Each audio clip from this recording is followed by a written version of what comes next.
Nous sommes dans les années 1930. Les files d'attente pour le pain, les tempêtes de poussière et le désespoir sévissent. Mais dans les coins les plus pauvres de l'Amérique, une lumière surgit, comme si les familles allumaient un interrupteur et invoquaient le feu des dieux.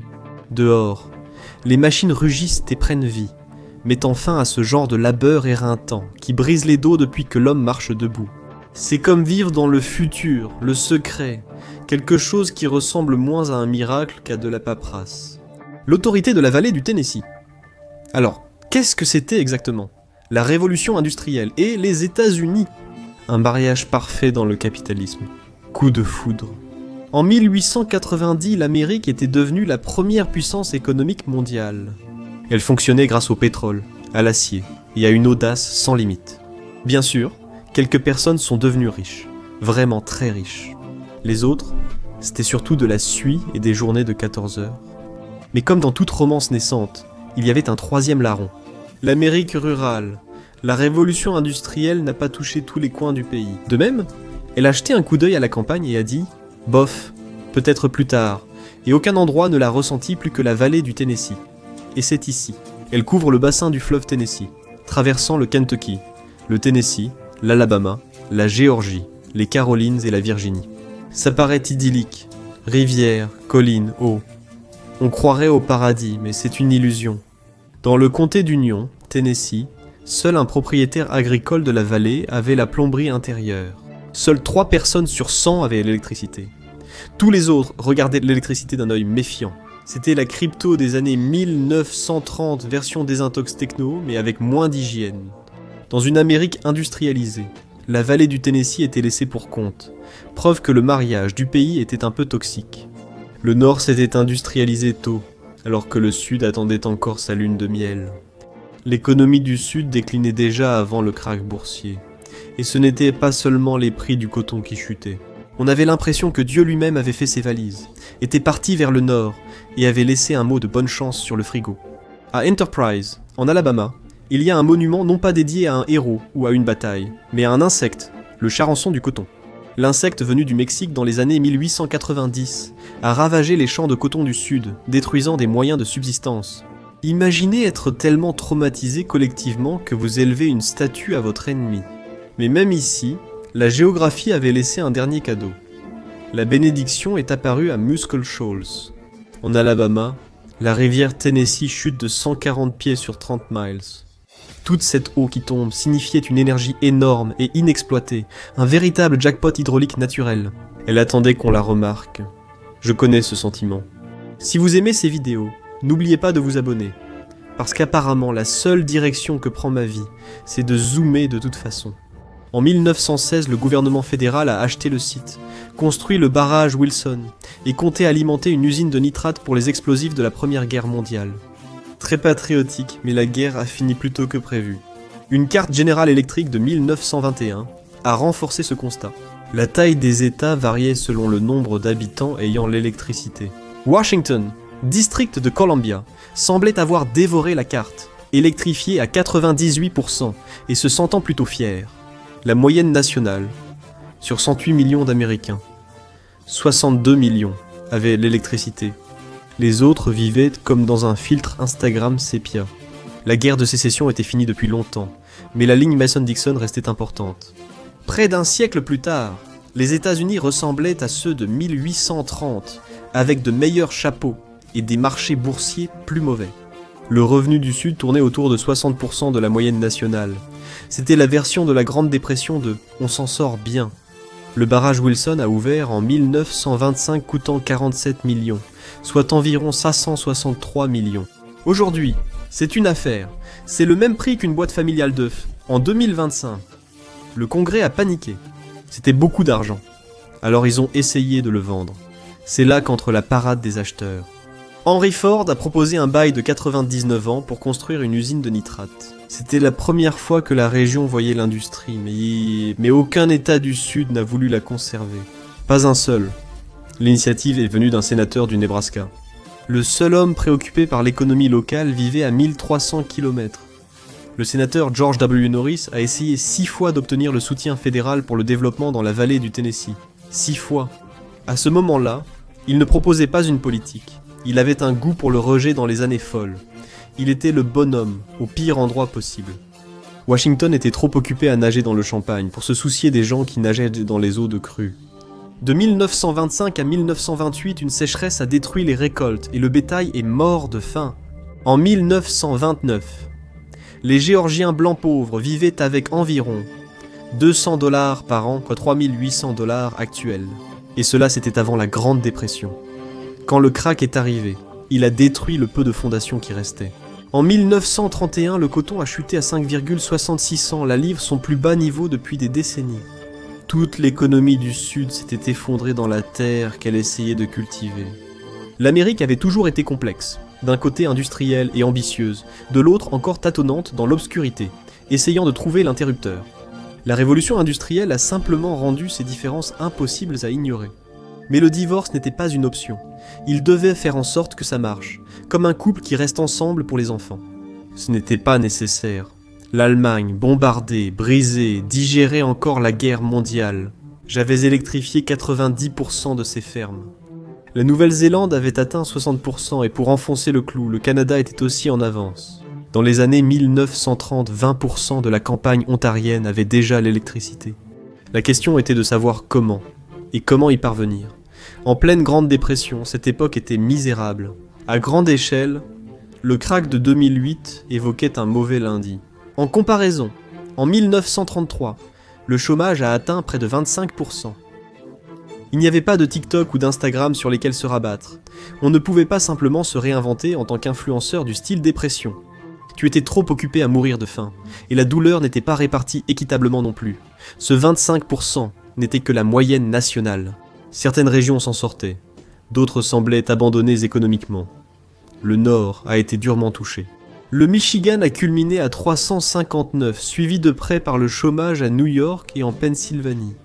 C'était brutal mais supportable. En allant vers le sud, la situation empirait. La Géorgie et la Caroline du Sud ont atteint près de 19. C'était la bonne nouvelle. Le Sud était déjà pauvre avant la dépression, et c'était encore pire pour les Noirs du Sud. Oui, c'était le cas partout. La moitié des Afro-Américains étaient au chômage dans le Sud sous Jim Crow. Ce n'était pas une simple récession, c'était biblique. À Atlanta, 70% des travailleurs noirs ont perdu leur emploi lorsque les Blancs ont accepté les travaux subalternes qu'ils méprisaient auparavant. Soudain, ces emplois paraissaient être une promotion. Devine qui les a obtenus en premier ? Oui, ce n'est pas difficile à deviner. Au début, tout semblait sans espoir et la dépression empirait. De nombreux sudistes, notamment dans la vallée du Tennessee, voyaient un Hooverville comme une amélioration et sont montés au nord pour le vérifier. Les conditions y étaient parfois pires qu'ailleurs dans le sud. Chaque année, des inondations submergeaient 28 000 km², emportaient la couche arable et détruisaient 2,8 millions d'hectares de terres agricoles. Les incendies détruisaient à chaque année 1/10 des forêts. C'était comme si la terre en voulait vraiment au sud. Dans le comté d'Union, le revenu par habitant représentait seulement 44% de la moyenne nationale. 30% de la population avait le paludisme. Si la Grande Dépression avait frappé le Sud, la vallée du Tennessee, elle, en a subi les conséquences de plein fouet. En 1933, Franklin D. Roosevelt arriva tel un exorciste politique. Moins de 2 mois après son investiture, Franklin D. Roosevelt signe la loi sur l'autorité de la vallée du Tennessee, promettant de restaurer terres agricoles et industries. Convaincre les Américains que le gouvernement pouvait faire plus que gâcher les mardis. L'autorité de la vallée du Tennessee, audacieuse et ambitieuse, s'est vite faite des ennemis. Les compagnies d'électricité privées voyaient une entreprise publique fédérale comme une hérésie. Pour elles, l'électricité n'était pas un progrès mais un profit. L'idée d'une électricité publique les rendait furieux, comme si un buffet gratuit ouvrait près de leur restaurant de luxe. Alors, suivant la tradition américaine bien établie, ils ont intenté un procès. C'est pratiquement un réflexe à ce stade, et ça ne s'annonçait pas bien pour la taxe sur la valeur ajoutée. Les tribunaux l'ont d'abord condamnée, mais elle a gagné en appel. Pourtant c'était l'Amérique. Il y a toujours un autre procès. Ce qui est arrivé ensuite n'est pas quelque chose qu'on associe habituellement à la rapidité du gouvernement. En général, on s'attend à des études, des audiences, et un plan sur 5 ans avant une décision en 1 an. La taxe sur la valeur ajoutée n'avait pas ce luxe. Quel que soit le bien qu'elle pouvait faire, elle devait le faire rapidement, avant la prochaine inondation ou la prochaine audience au tribunal. Elle prit d'abord le contrôle du barrage Wilson, devenu le premier siège de la taxe sur la valeur ajoutée. C'était une démonstration de force, une façon de montrer ce qu'elle pouvait faire. Muscle Shoals est devenue la première zone à recevoir de l'électricité du barrage Wilson. Plus de 100 villes voisines ont suivi. L'électricité n'a pas seulement éclairé les maisons, elle a transformé les vies. Après des années de labeur et d'imprécision, les agriculteurs pouvaient enfin actionner un interrupteur et rejoindre le XXe siècle. Vous savez, celui où tout le monde était déjà. La civilisation du XXe siècle, désormais avec moins de torches. Le premier projet, un tout nouveau barrage rutilant sur la rivière Clinch, nommé d'après le sénateur Norris, a commencé en octobre 1933. Soudain, il y avait de nouveau du travail honnête pour payer ses factures. En moins d'un an, 9000 personnes étaient employées par la taxe sur la valeur ajoutée, et contrairement à la plupart des emplois de la Grande Dépression, elles étaient organisées. Franklin Delano Roosevelt soutenait les syndicats, la taxe sur la valeur ajoutée aussi, mais elle ne se limitait pas à l'héroïsme et à la gloire de l'hydroélectricité. Les habitants étaient les mécontents.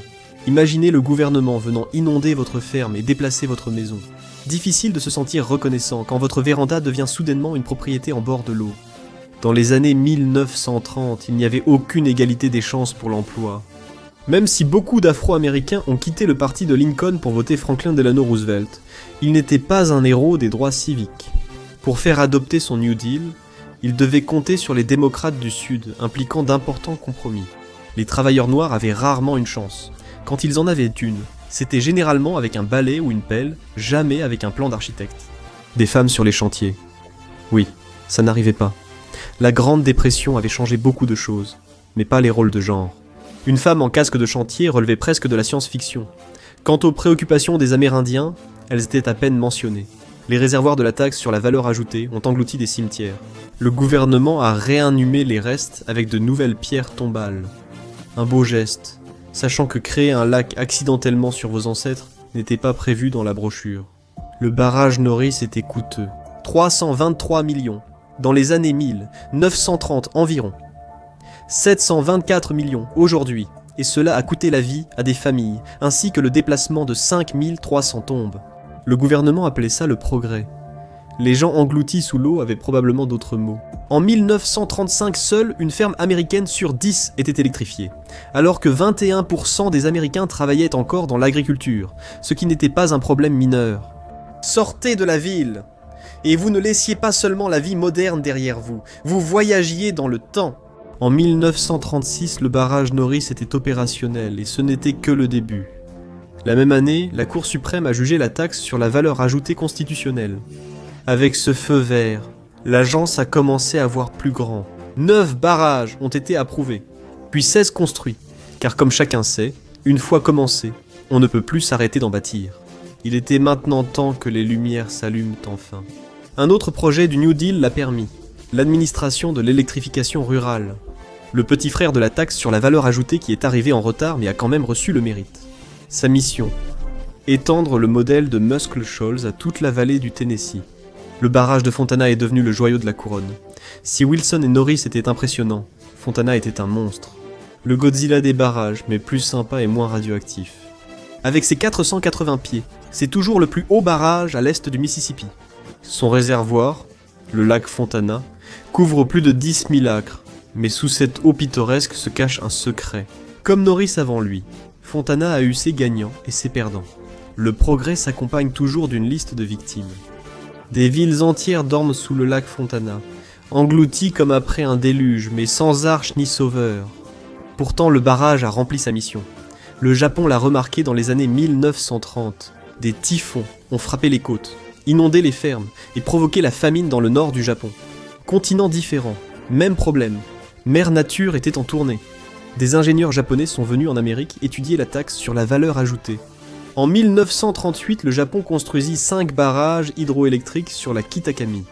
La région autrefois sujette aux catastrophes est devenue un centre de l'industrie de guerre japonaise, même si cela n'a pas sauvé l'Empire. On ne peut pas surpasser une bombe atomique avec des barrages, mais la taxe sur la valeur ajoutée a choisi ce moment pour une autre raison. La Grande Dépression n'avait pas seulement frappé l'Amérique, mais aussi le monde entier, l'Allemagne souffrant encore des séquelles de la Première Guerre mondiale. L'Allemagne, encore sous le choc, faisait partie des plus durement touchés. Et 2 mois après l'entrée en fonction de Franklin Delano Roosevelt, un tout autre type de dirigeant a actionné son propre levier. Adolf Hitler était passionné d'infrastructures, admirant l'autobahn et tout ce qui concernait la guerre. Lorsque ces campagnes de Blitzkrieg ont commencé, il est devenu douloureusement évident à quel point les États-Unis étaient à la traîne. L'Amérique avait de l'optimisme. Adolf avait des chars, mais il y avait une arme secrète. L'électricité bon marché de la taxe sur la valeur ajoutée a transformé un coin pauvre et isolé en une machine de guerre. L'électricité est devenue le grand multiplicateur. Des usines sont soudainement apparues, bruyantes, chaudes et probablement non conformes à plusieurs lois sur la sécurité. Les habitants de la vallée du Tennessee faisaient soudainement partie de l'arsenal démocratique. Ils produisaient acier pour navires, obus, canons et aluminium pour avions, tout à la chaîne. Des chaînes de montage partout. Les avions étaient faits avec l'aluminium de la vallée du Tennessee. 60% du phosphore élémentaire dans les munitions américaines provenait d'ici. Impressionnant et terrifiant. On sait qu'on a réussi quand l'économie locale dépend de choses qui font boum. Et ce n'était même pas le projet le plus explosif alimenté par la taxe sur la valeur ajoutée. Il y avait littéralement tellement d'énergie que la vallée du Tennessee est devenue le site idéal pour le projet le plus secret de la Seconde Guerre mondiale. Lorsque vous construisez une arme capable de détruire la civilisation, il vous faut une tension fiable. Le 19 septembre 1942, un général peu connu a pris sa première grande décision. Leslie Groves a choisi un coin tranquille dans le Tennessee. C'était isolé, rural et aussi discret que possible sans se cacher dans un champ de maïs. Tout était réuni, éloigné des bombardiers ennemis, mais assez proche de Knoxville pour embaucher des ouvriers. Environ 1000 familles y vivaient, ce qui limitait les conversations gênantes sur les expulsions. La terre coûtait seulement 48$, l'acre soit 940$ actuel, un prix très avantageux. Nous construisons quelque chose dont nous ne pouvons pas vous parler. Et surtout, l'électricité était partout. Le barrage Norris et le reste du réseau de la taxe sur la valeur ajoutée étaient prêts à alimenter tout ce que ce projet allait devenir, et c'était énorme. Le gouvernement a acheté 59 000 acres près de la rivière Clench et a commencé à construire une ville à partir de zéro. Au début, on l'appelait Site X, pas du tout mystérieux. Ensuite, c'est devenu Clinton Engineering Works. Oak Ridge ressemble vraiment au nom d'une résidence pour retraités, mais c'est là que l'humanité a appris à fendre l'atome. Le projet Manhattan avait commencé, et la taxe sur la valeur ajoutée était passée d'éclairer des foyers à aider à inventer l'apocalypse. D'abord, l'usine expérimentale XDX déposait des boîtes en aluminium contenant des barreaux d'uranium destinés à une séparation chimique. Cela a fini par produire le premier plutonium au monde, en dehors d'un laboratoire. C'était la base de la bombe Fat Man, qui empêchait Oppenheimer de dormir et pour laquelle Christopher Nolan a été récompensé. Les États-Unis sont passés à l'ère nucléaire en raison d'un manque d'électricité dans la vallée du Tennessee. En moins de 15 ans, une région rurale frappée par la pauvreté est devenue le moteur qui a aidé à gagner la Seconde Guerre mondiale et à transformer l'Amérique en superpuissance. N'abandonnez jamais vos rêves, surtout avec des financements fédéraux. Pas mal pour un programme que le Congrès a failli tuer avec de la paperasse, mais la taxe sur la valeur ajoutée n'en avait pas fini. Ne se contentant pas d'inonder des villes, elle a aussi décidé de s'attaquer à l'atmosphère. En 1942, elle a construit la centrale de Watts Bar. Le retour sur investissement a été rapide. La taxe sur la valeur ajoutée stimulée par cette énergie a lancé une activité annexe, l'autorité électrique pour la maison et la ferme. Imaginez Amazon dans les années 1930, mais avec une livraison plus lente et moins de milliardaires. Cela a permis aux agriculteurs d'acquérir du matériel électrique, tandis que les hôpitaux et écoles se sont améliorés, et la taxe sur la valeur ajoutée est devenue professeur. On apprenait aux agriculteurs à planter, utiliser les cultures de couverture, faire la rotation des champs, et préserver la couche arable grâce à l'éducation des adultes financée par le gouvernement. Mais avec plus de fumier, et grâce au contrôle des inondations, les pluies annuelles ont cessé d'être une crise annuelle. Moins de fléaux, plus de petits désagréments. Électricité abordable, travail réduit et nouvelles industries attirées. La vallée du Tennessee a connu une transformation spectaculaire. Elle est passée d'un arrière-pays agricole à un centre industriel en un temps record, le tout alimenté par l'hydroélectricité. Aujourd'hui, seulement environ 12% des Américains travaillent dans l'agriculture. L'électricité a permis de tout faire sauf de l'agriculture, ce qui pourrait expliquer pourquoi. Mes tomates ont le goût de carton mouillé et coûtent 5 chacune, mais contrairement à mon agriculture, la taxe sur la valeur ajoutée savait comment améliorer les choses. Après la guerre, son influence a permis la reconstruction du Japon. Aujourd'hui, le pays compte plus de 3000 barrages, ce qui le place au 4e rang mondial. C'est surtout grâce à la collaboration des planificateurs américains et japonais.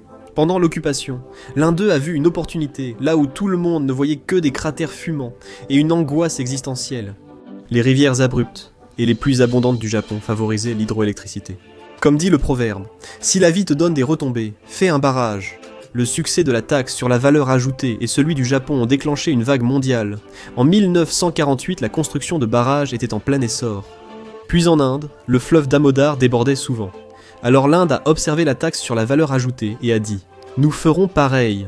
Les dominos tombaient les uns après les autres. Khouzistan en Iran, vallée du Cauca en Colombie, bassin du Papaloapan au Mexique. Vers le milieu du siècle, il y avait tellement de copies de la taxe sur la valeur ajoutée qu'on aurait dit qu'elle venait de Timou.